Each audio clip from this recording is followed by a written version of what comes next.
కాపులు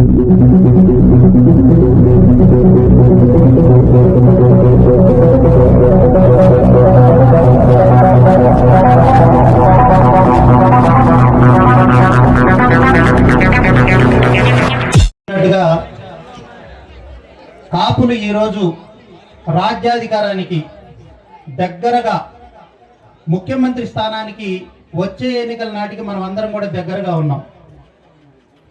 శ్రీకృష్ణదేవరాయలు, మెగాస్టార్ చిరంజీవి, వంగవీటి మోహన్ రంగా గారు, ముద్రగడ పద్మనాభం గారు, మిర్యాల వెంకట్రావు గారు, పిళ్ళ వెంకటేశ్వరరావు గారు, ఇట్లా కాపు నాయకులు అందరూ కలిస్తే ఒక శక్తిగా మారితే ఎలా ఉంటుందో అటువంటి శక్తిగా ఈరోజు రాష్ట్రంలో పవన్ కళ్యాణ్ గారు అవతరించిన మాట వాస్తవం.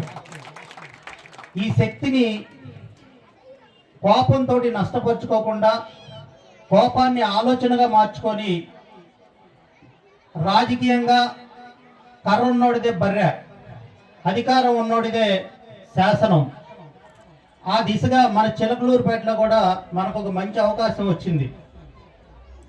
మల్లెల రాజేష్ నాయుడికి వైఎస్ఆర్ కాంగ్రెస్ పార్టీ నుంచి ఇన్ఛార్జిగా అవకాశం వచ్చింది.